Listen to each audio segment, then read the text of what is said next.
सुनिए, ये पौधा कितने का दिया? ये 100 रुपए का। ये आवाज तो जानी पहचानी लग रही है। ये तो शिखा की आवाज है ना। हाँ, खैर, मैं भी क्या सोच रहा हूँ, ये शिखा कैसे हो सकती है। ठीक है, ये लीजिए।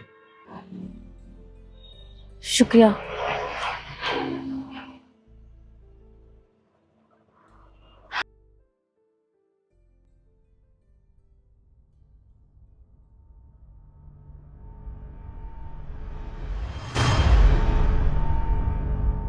ये तो शिखा है। इतने सालों बाद मुझे मिली है तो इस हालत में। ये यहाँ नर्सरी में काम कर रही है।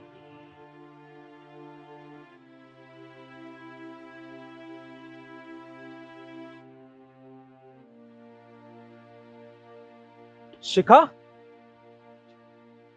तुम मुझे इतने सालों बाद मिली हो, वो भी इस हालत में। तुम ये नर्सरी में काम करती हो। तुम्हें पता है, मैंने तुम्हें कहाँ नहीं ढूंढा। अरे पागलों की तरह पीछा किया तुम्हारा, पर तुम मुझे कहीं नहीं मिली। कितने फोन, कितने मैसेज ट्राई किए, पर तुमने तुमने एक भी फोन, एक भी मैसेज का जवाब क्यों नहीं दिया? देखिए, मैं अपना काम कर रही हूँ और आपको इससे कोई मतलब नहीं होना चाहिए। आप जाइए। मतलब क्यों नहीं होगा मुझे तुमसे? आखिरकार हम दोनों एक दूसरे से प्यार करते थे, शादी भी करने वाले थे बहुत जल्द। तुम्हें पता है, जब तुमने मेरा फोन नहीं उठाया था ना, तो मैं तुम्हारे घर पे गया था, पर वहां पड़ोसियों ने बताया कि तुम अब वहां रहती ही नहीं हो। आखिर आखिर क्या गलती हो गई थी मुझसे? मुझे बताओ तो सही। मैं मैं अपना काम कर रही हूँ, आप मुझे परेशान मत कीजिए। और भी लोग आ रहे हैं, आप जाइए यहाँ से। देखो शिखा, प्लीज ट्राई टू अंडरस्टैंड। मैं तुमसे प्यार करता हूँ, तुम मुझसे ऐसे बात क्यों कर रही हो? मुझे समझ नहीं आ रहा। आप मुझे क्यों परेशान कर रहे हैं? आपको दिखाई नहीं दे रहा है मैं यहाँ पे काम कर रही हूँ? प्लीज जाइए यहाँ से। अच्छा, तो तुम अपना काम कर रही हो ना? ठीक है। ये ये पेड़ पौधे कितने के होंगे? आप क्यों पूछ रहे हो? क्योंकि मुझे सारे के सारे खरीदने हैं। सारे सारे पेड़ खरीदोगे?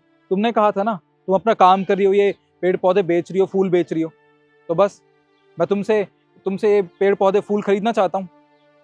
कितने के होंगे, बताओगी? बताओ कितने के हैं। 20-25 हजार की तो होंगे। ठीक है, ये लो, लो इन्हें। ये पूरे 50,000 रुपए हैं। तुम्हारी पूरी नर्सरी मैंने खरीद ली है। अब शिखा, तुम मेरे साथ घर चलो, मुझे तुमसे बहुत सारी बातें करनी है। मैं तुम्हारे साथ क्यों जाऊं? यार ट्राई टू अंडरस्टैंड। जो कुछ भी गलत फहमी हम दोनों के बीच हुई है, मैं उसे खत्म करना चाहता हूँ। प्लीज एक बार बात तो कर लो मुझसे।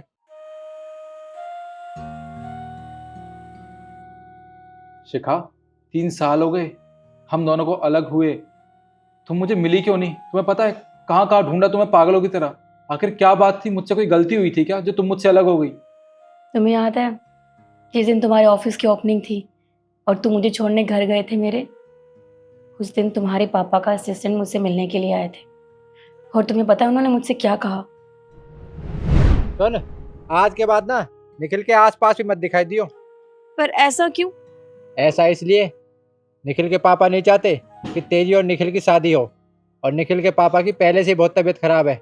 यकीन नहीं होता तो ये देख। अगर ऐसा कुछ होता है तो वो ये सदमा बर्दाश्त नहीं कर पाएंगे, समझी? आज के बाद निखिल के साथ दिखाई मत देना। जा यहाँ से। पर एक बार मेरी निखिल, अरे मेरी बात तो।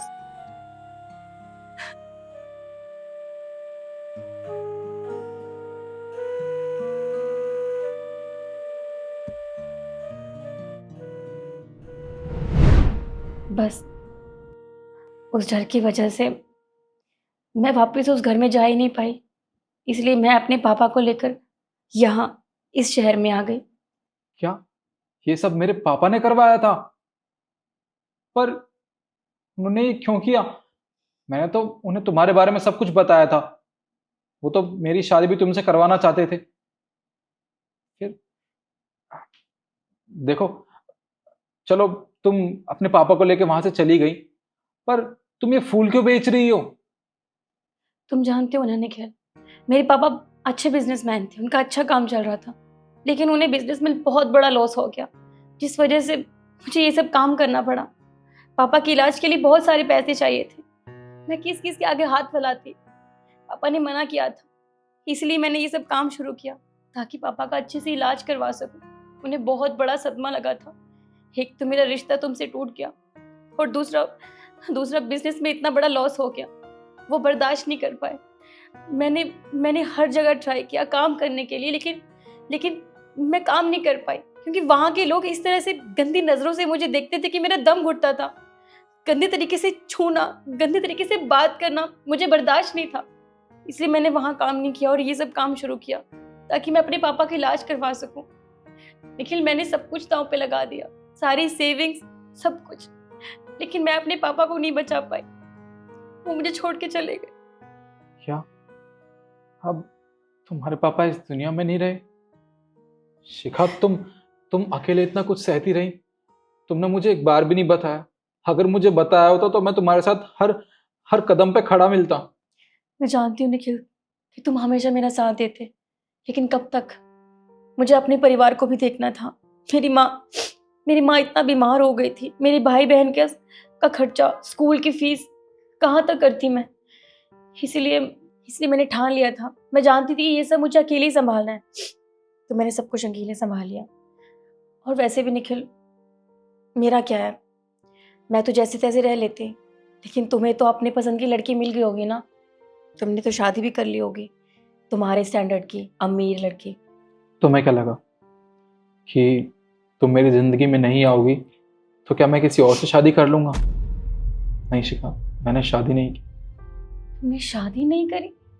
निखिल, 3 साल हो गए हैं, तुमने अब तक शादी क्यों नहीं करी? क्योंकि मैं तुम्हारा इंतजार कर रहा था। मैंने सोच लिया था कि इस जन्म में अगर तुम मुझे नहीं मिली तो क्या हुआ, मैं अगले जन्म तक तुम्हारा इंतजार करूंगा। मुझे सिर्फ तुमसे शादी करनी थी। शिखा, अब तुम मुझे मिल गई, प्लीज मुझे छोड़ के कभी मत जाना, मैं तुम्हारे साथ रहना चाहता हूँ।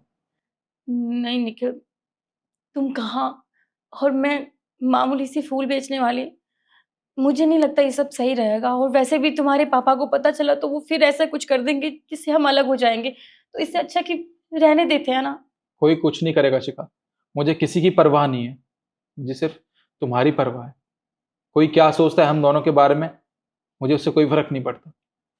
देखो शिखा, मना मत करना प्लीज, मैं तुमसे ही शादी करना चाहता हूँ, तुम्हारा ही बन के रहना चाहता हूँ हमेशा हमेशा के लिए। ठीक है निखिल, सच कहूँ तो मैं भी किसी और के साथ शादी करने के बारे में सोच भी नहीं सकती। मैं भी तुम्हारे साथ रहना चाहती हूँ हमेशा।